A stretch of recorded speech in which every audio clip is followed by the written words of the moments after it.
Welcome back, Duelists. I had a pretty exciting Wednesday. First off, obviously, we're doing an Ancient Warriors deck profile for you today. Now, this is a pure version of the Ancient Warriors, so no Tri-Brigade in this build.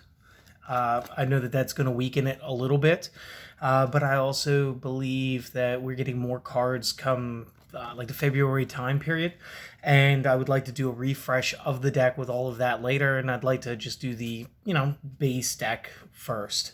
Other things, I was at my OTS earlier, and I finally did get a box of the Phantom Rage. So this is going to be an opening here in like the next week or whatever. We're going to go ahead and tear through that. And something that was suggested for the channel and might actually help us in communicating a little bit better was performing a trade binder type video series and maybe trading with you guys, the viewers. And to do that, again, I was at the OTS. I'm gonna pick the camera up for once. Got a nice big old binder, 24 pocket. This thing retailed for just under 30 bucks today. It's got a nice big size to it. Three stacked by 4. Obviously, this is probably more of a Magic the Gathering binder, which is why we seem to have a Magic the Gathering token. And of course, these look like the lands and stuff from that game. But obviously, we will be able to use this for any types of cards. And so I wanted to use this for our trade binder videos. Now, when it comes to that, what I'm going to do is I'm going to have to set up my own guidelines as far as like how we handle that, and I'll get all that figured out before we bother. So let's get to the deck. Again, this is going to be pure Ancient Warriors. So real quick, let's run the main deck. We're going to use one copy of Ambitious Caudet, and I'm going to apologize now. I'm probably going to mispronounce all of their actual names, because my pronunciation of Chinese names is trash. So when I go back through this deck, I'll try saying it once, and then I'll just call them by their title. Like this, I'll say Ambitious. We're going to be using 3 copies of Deceptive Wen. 1, 2, 3 Graceful Zugong or Zhaogong. Again, not sure. 3 copies Ingenious Zhuzkong, because he's pretty amazing. 2 copies Loyal Guanyin. 3 copies Masterful Sun Mao. 2 copies Valiant Zhangdi. And 3 copies of Virtuous Liu Zhan. For our spells, I have 3 copies Ancient Warrior Saga Borrowing of Arrows. 3 of the Sun Lu Alliance. And 3 of the 3 Visits. Other spells used, we got the Called by the Grave. I've got Double or Nothing because I am trying to use the Utopia 1 strike. 3 copies Fire Formation Tenki, 2 copies Fire Formation Tensu. And then going second is sometimes a thing. I got 2 copies Ancient Warriors Saga Defensive Changban and 2 copies of Solemn Strike. For those of you who aren't going to want to stick around for my decisions afterward, I was also playtesting 2 copies of East by South Winds, and it's as simple as taking out one of the Borrowing of Arrows and one Sun Lu Alliance. So this way you could play all the sagas if you wanted. Now in my extra deck, I'm using 1 copy of the Ancient Warriors Oath Double Dragon Lords. I've got my BLS Soldier of Chaos, my Borlo Dragon, my Nightmare Phoenix, and my Nightmare Unicorn. And then the rest of this is all Xyz based. So I got the Abyss Dweller, Fire Fist Tiger King, number 11 Big Eye, Utopia double. We got Baguska because he's still really good. Number 60 Dagaris the Timeless, 101 Silent Honor Arc, and then the S39's Utopia Prime and the Lightning. So if you were just here for the deck list, just a little under 5 minutes because of all the announcement stuff here. But class dismissed for you guys. Now let's get into some actual what do the cards do. And like why we chose to use them. So we got one Cowday and one of the Ambitious, and we're using one of him because he's simply one of the harder cards to get to the field. So while I control another Ancient Warriors monster, my opponent cannot target this card with card effects, which is great. It cannot be destroyed by opponent's card effects.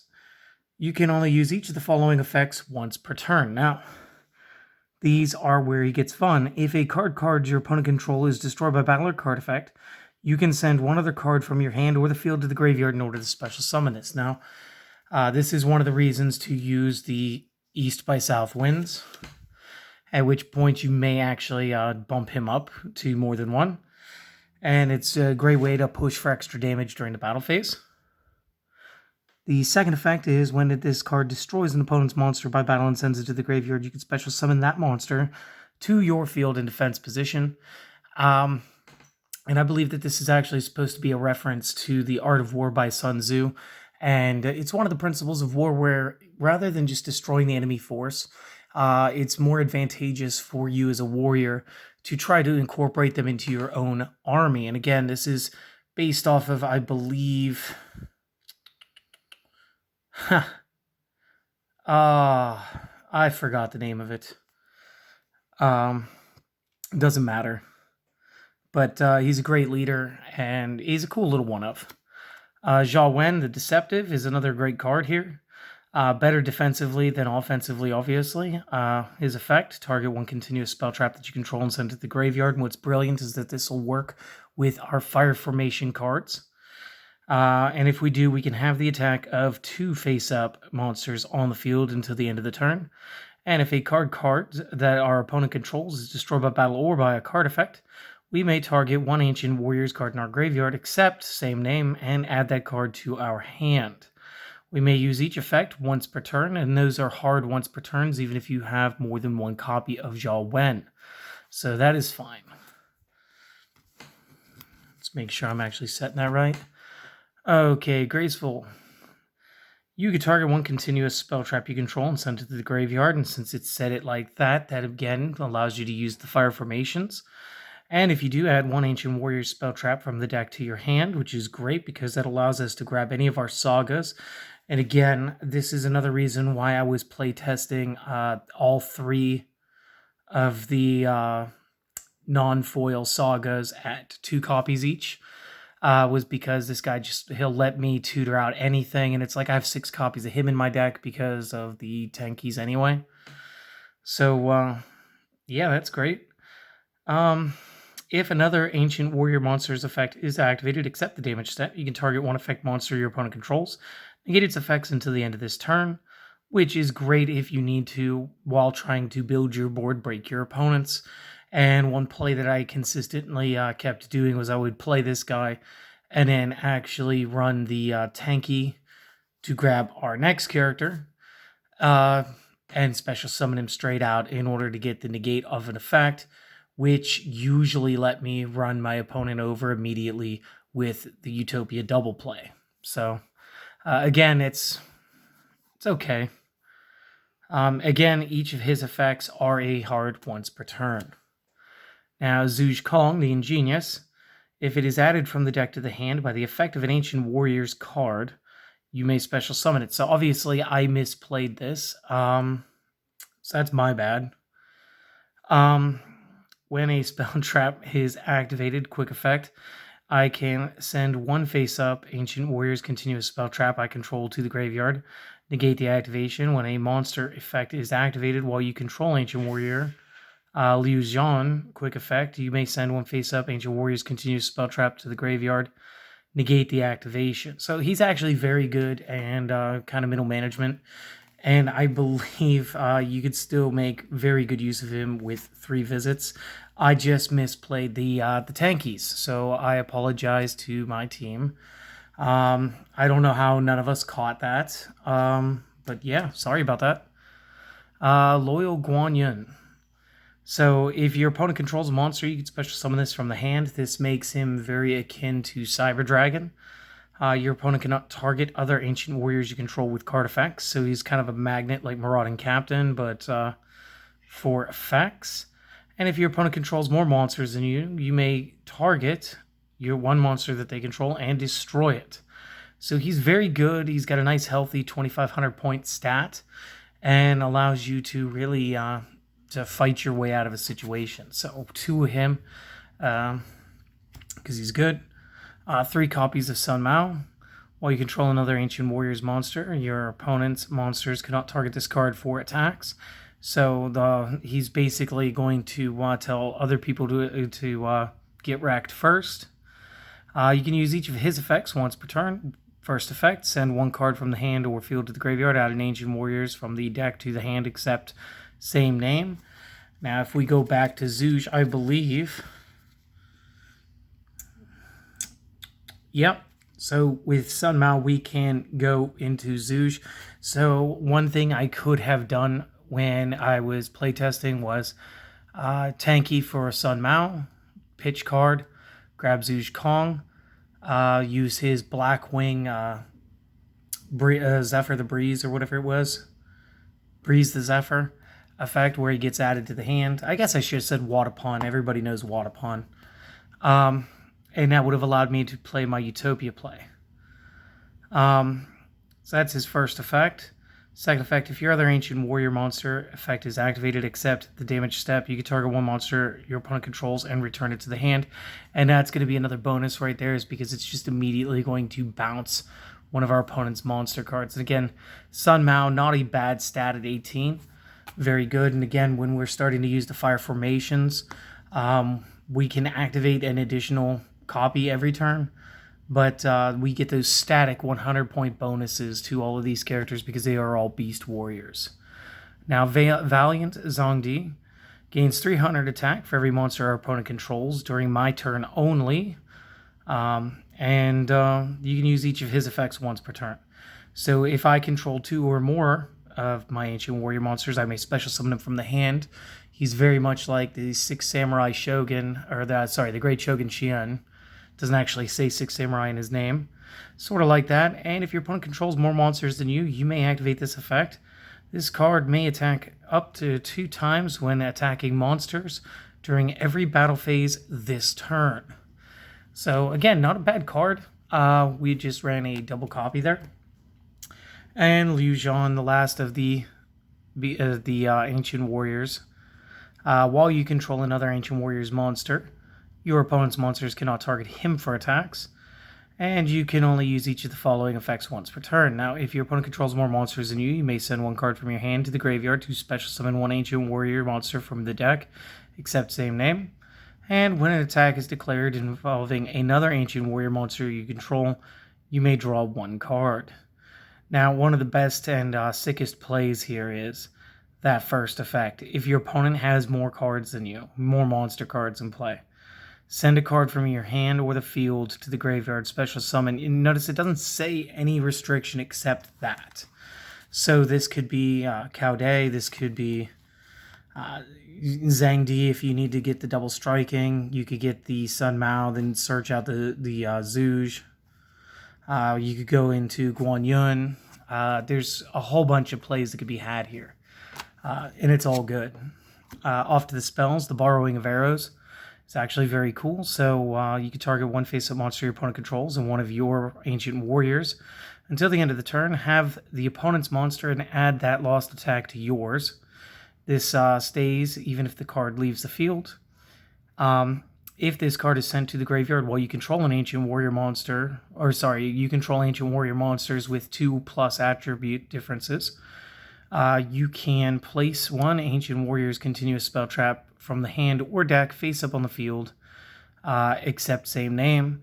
And again, if we were to get rid of the Borrowing of Arrows, we could play any of the other cards. So brilliant. And again, you can only activate 1 of these you can use each effect once per turn. The Sun Lu Alliance. If you control Ancient Warriors monster with 2 or more attributes, you may declare 1 attribute. Your opponent cannot activate the effects of monsters they currently control with that attribute until the end of the turn, even if this card leaves the field. If your opponent special summons a monster or monsters, you activate an Ancient Warrior monster's effect except during the damage step, you may make all Ancient Warrior monsters you control gain 300 for each Ancient Warrior's monster you control until the end of the turn, even if this card leaves the field, and each effect is once per turn. Now, with a lot of decks actually sharing the same attribute, Lightsworn, Black Wings. Pick another handful. What we're going to see is we can, get rid of a lot of effects real quick there, and then again break our opponent's board. And of course, the additional 300, the more we can build our board, the longer we can hold out for that effect, the better off the effect will be, and then we just run the opponent over. So it doesn't need to play Utopia, but I like Utopia, so I just keep playing it. The 3 visits, during the main phase, if you normal or special summon an Ancient Warrior monsters, you can target one of them, add an Ancient Warrior monster with a different name from the deck to the hand. If this is sent from the spell trap zone to the graveyard, you can special summon 1 from your hand. You can use each effect once per turn, and this card has a timer. So your second standby phase after you activate this card immediately sends itself, and when it does punt itself, it will get the summon anyway. So very cool. Let's talk about the East by South Wind real quick, just because it's here. Let's see if the camera focus. You can send this card to the graveyard during the second standby phase after activation, once per turn. During your main phase, toss a coin, and if the result is heads, send this card directly to the graveyard. If this is sent from the spell trap zone to the graveyard, you can activate the effect. This turn, your opponent cannot activate cards or effects in response to the activation of Ancient Warrior cards and effects. Also, until the end of the turn, all Ancient Warrior effect monsters you currently control gain the following effect. When this card declares an attack, you may destroy 1 card the opponent controls. This is absolutely in a lot of builds, and I just didn't have these right up until this last week, so I didn't get a lot of playtest time. But like I said, take out a Sunlu Alliance, take out a Borrowing of Arrows, put 2 in there, and again, you're good to go. Again, Called by the Grave, we want to get those monster effects, especially the hand traps, double or nothing for the striking move with the Utopia. Fire Formation Tanky, again, we get to search out and tutor a level 4 lower Beast Warrior when we play it, and then all our Beast Warriors will gain a static 100 per copy. That does stack, same with Tensu, and Tensu is going to let us have an additional normal summon once per turn. However, this is an effect that we can only gain once per turn. So you could play 2 Tensu, but you're still only getting the 1 additional normal summon. So that's all right. Ancient Warrior Saga, the Defense of Changban. I do know a lot of people that play this at single, and if you did play this at a single, you could absolutely bump the strike up to 3. But I went 2 and 2 today. So if your Ancient Warriors monster battles, your opponent cannot activate spell traps until the end of the damage step. So again, sort of like Ancient Gears. You can use one of the following effects once per turn and only once that turn. So we can either, at the start of the opponent's battle phase, send this from the field to the discard pile. Monsters the opponent control cannot target our monsters for attacks this turn. I think they can attack you directly if you do that. Second effect, when your opponent's monster does declare an attack, you can banish this from the graveyard and special summon an Ancient Warrior from your deck, which is the reason I run 2, because again, my guys will probably just send this from my side of the field to the discard pile anyway. To get off a search or what have you, and I'd like to be able to stack the plays and be able to defend myself. And again, the strikes, I just like playing strikes. Now, I'm not going to bore you guys with the whole extra deck because we are getting close to 20 minutes, so I'm just going to talk about the cards I haven't featured before. So Ancient Warrior's Oath, Double Dragon Lords, 2 Beast Warriors, including a Wind Ancient Warrior. All Ancient Warrior monsters I control gain 500 AD. So that'll bring this up to a 16. You can only use each of the following effects once per turn. If this is Link summoned, add 1 Ancient Warrior's card from the deck to the hand, which could be a spell, trap, or monster. And as a quick effect, we can send 1 card from our hand or the field to the graveyard, target a face-up card the opponent controls, and return it to the hand, allowing us to really play around with what they have on field, which is great. BLS is just great. We can get a lot of different names of real quick. And then this could be a win condition on its own. Borload is just generic good. Phoenix for the back row, generic good. Nightmare Unicorn, seal a card back to the deck, generic good. Abyss Dweller, graveyard effects. Brotherhood of the Fire Fist, Tiger King. Okay, 2 level 4 Beast Warriors. When Xyz summoned, you can set 1 Fire Formation spell trap directly from the deck, which Again, if we set the tanky, we can flip it if we didn't already activate one. And doing so will net us a tutor real quick. Once per turn, detach material from this. Negate the effects of all face-up effect monsters currently on the field except beast warriors until the end of the opponent's turn. When this card is sent from the field to the graveyard, you can send 3 fire formation spell traps you control to the graveyard, special summon 2 level 4 or lower beast warriors with the same attack from your deck in face-up defense. Now, that's probably not going to come up, even though you do have the ability to do so. But we are looking to null out our opponent's monster effects, which is why he's in here. Again, Big Eye, might as well take our opponent's monsters. The Utopia parts are here for the Utopia. Baguska is here because he's Baguska. Duelist because he's going to let us either draw 2, drop 1, or special summon a monster from the graveyard in defense position to further our play. Or we can skip the battle phase and double the attack of a monster we control until the end of the turn, which gives us a different type of 1 strike. Silent Anarch because I just like it.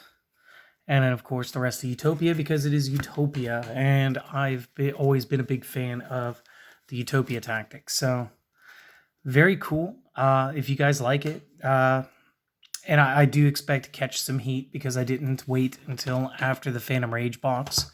So I didn't have any tri-brigades, but this is a pure Ancient Warriors build. This isn't a tech. This isn't the budget. This isn't the competitive. This is just them for their own sake. I do hope that you guys enjoyed it. If you did, tell your friends. Let them check out the channel. And I'll see you guys later.